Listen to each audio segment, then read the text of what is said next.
किसी भी मुद्दे पर सदन को नहीं चलने दिया गया। ये सारे मुद्दे और जो अभी बिहार में हो रहा है वो दर्शाता है कि वो लोग एक नियत से चलते हैं कि हम एक तानाशाह की तरह सरकार चलाएंगे। जो बीपीएससी के छात्र लगातार आंदोलन कर रहे हैं, उन पर लाठियां बरसाई जा रही है, उनको घसीटा जा रहा है, जो बहुत ही दुखद है। हमारी पार्टी हमारा तय करेगी, आरजेडी क्या बोल रही है वो जानेंगे। हमारे आला कमान तय करेंगे, हम लोग तय करेंगे और हमें लगता है कि हम लोग सब कटिबद्ध हैं। बिहार की राजनीति में जन स्वराज के संस्थापक प्रशांत किशोर को कैसे देख रहे हैं?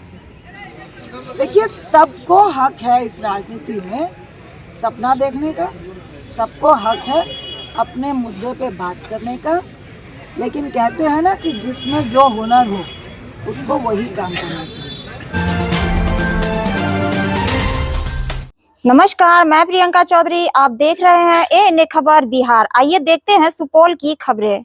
देश में तानाशाह की तरह सरकार चला रही है भाजपा। सदन में किसी भी मुद्दे पर चर्चा नहीं होने दी जा रही है। उक्त बातें राज्यसभा सांसद सह कांग्रेस नेत्री रंजीत रंजन ने कही।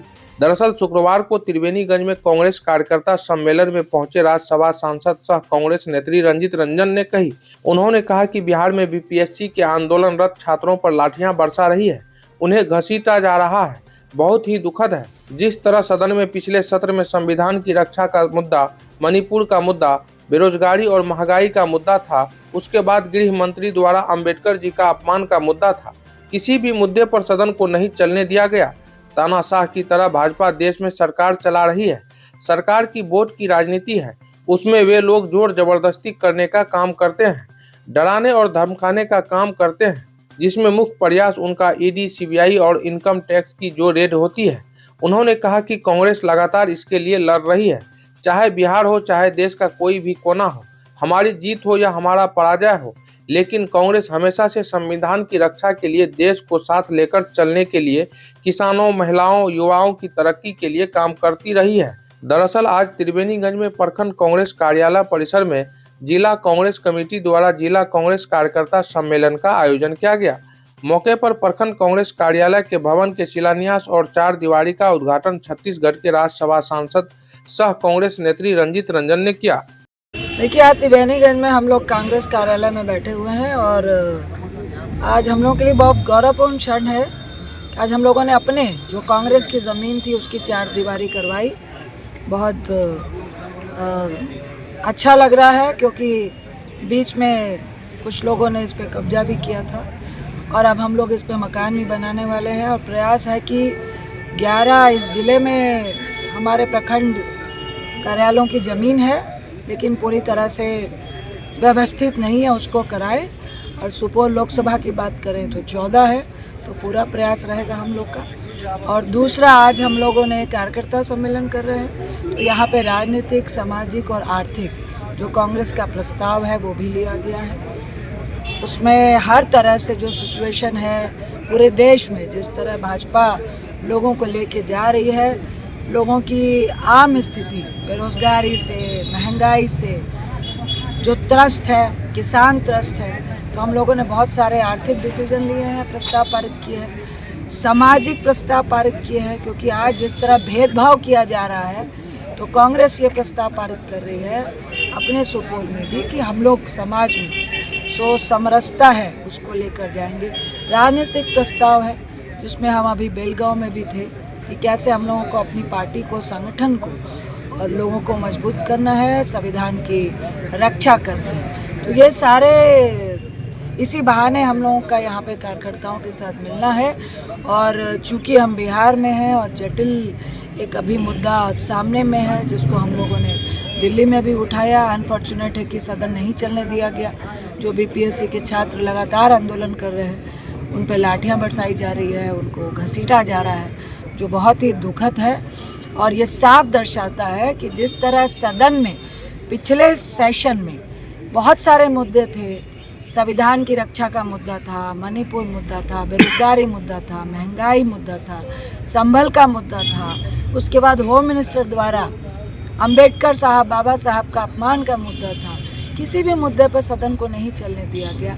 ये सारे मुद्दे और जो अभी बिहार में हो रहा है वो दर्शाता है कि वो लोग एक नियत से चलते हैं कि हम एक तानाशाह की तरह सरकार चलाएंगे, जिसको हमारे साथ रहना है रहे, जिसको नहीं रहना है नहीं रहे, लेकिन जो वोट की राजनीति है और जोर ज़बरदस्ती से करने का काम करते हैं, डराने और धमकाने का काम करते हैं, जिसमें मेन प्रयास उनका ईडी और सीबीआई और इनकम टैक्स की जो रेट होती है। कांग्रेस लगातार इसके लिए लड़ रही है, चाहे बिहार हो, चाहे देश का कोई भी कोना हो, हमारी जीत हो पराजय हो, लेकिन कांग्रेस हमेशा से संविधान की रक्षा के लिए, देश को साथ में लेके चलने के लिए, किसानों को, महिलाओं को, युवाओं को तरक्की देने के लिए चलती रही है। तो आज हम लोग भी इस कार्यकर्ता सम्मेलन में इन्हीं चर्चाओं पे बात करेंगे और किस तरह से हमारी पार्टी, हमारा संगठन और हमारे कार्यालय, क्योंकि कोई भी पार्टी, कोई भी मजबूती और कार्यकर्ताओं को तब मिलती है जब कार्यकर्ता, कार्यालय और कोष होता है। तो उसमें एक बहुत अहम भूमिका हमारा यह त्रिवेणीगंज प्रखंड का जो आज कार्यालय की 4 दीवारी हुई है, तो इस पे संगठन पे, बूथ पे किस तरह से हमारे पार्टी मजबूत हो, कार्यकर्ता मजबूत हो, एकजुट होकर लड़ने का मुद्दा जज्बा रखे, ये सारी बातों पे हम लोग आज चर्चा। मैडम, अभी तेजस्वी यादव ने कहा कि 2025 में चुनाव भी होने वाला है कि जो भी एनडीए गठबंधन था वो केवल लोकसभा के लिए था, तो क्या आप मानते हैं कि विधानसभा भी वो गठबंधन? देखिए, हमारी पार्टी हमारा तय करेगी, आरजेडी क्या बोल रही है वो जानेंगे, हमारे आला कमान तय करेंगे, हम लोग तय करेंगे। और हमें लगता है कि हम लोग सब कटिबद्ध हैं, पार्टी कटिबद्ध है कि हमें किसी भी हालात में अपनी पार्टी को कमज़ोर नहीं होने देना है। फिर मैं रिपीट करूंगी, हम हारे या जीते, लेकिन हमें अपने कार्यकर्ताओं को बुलंद रख। कांग्रेस हमेशा से देश के लिए तैयार रही है, देश की उन्नति के लिए तैयार रही है, उसके लिए चुनाव के लिए तैयार रही है। तो हमारी नीति और नीतियाँ तो हमेशा ही देश के लिए रही है।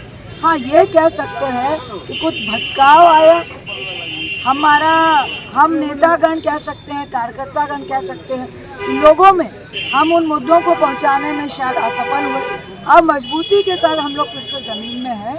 जहाँ तक बिहार का सवाल है, हमें और काम करना है, और ज़मीन पे जाना है, लोगों से जुड़ाव रखना है, कार्यकर्ताओं से जुड़ाव रखना है, और लगातार हम प्रयास कर रहे हैं और हम चुनाव के लिए तैयार हैं। मैडम, बिहार की राजनीति में जन स्वराज के संस्थापक प्रशांत किशोर को कैसे देख रहे हैं? देखिए, सबको हक है इस राजनीति में सपना देखने का, सबको हक है अपने मुद्दे पे बात करने का, लेकिन कहते हैं ना कि जिसमें जो हुनर हो उसको वही काम करना चाहिए। इससे ज़्यादा मुझे नहीं लगता है कि मुझे कुछ बोलना चाहिए।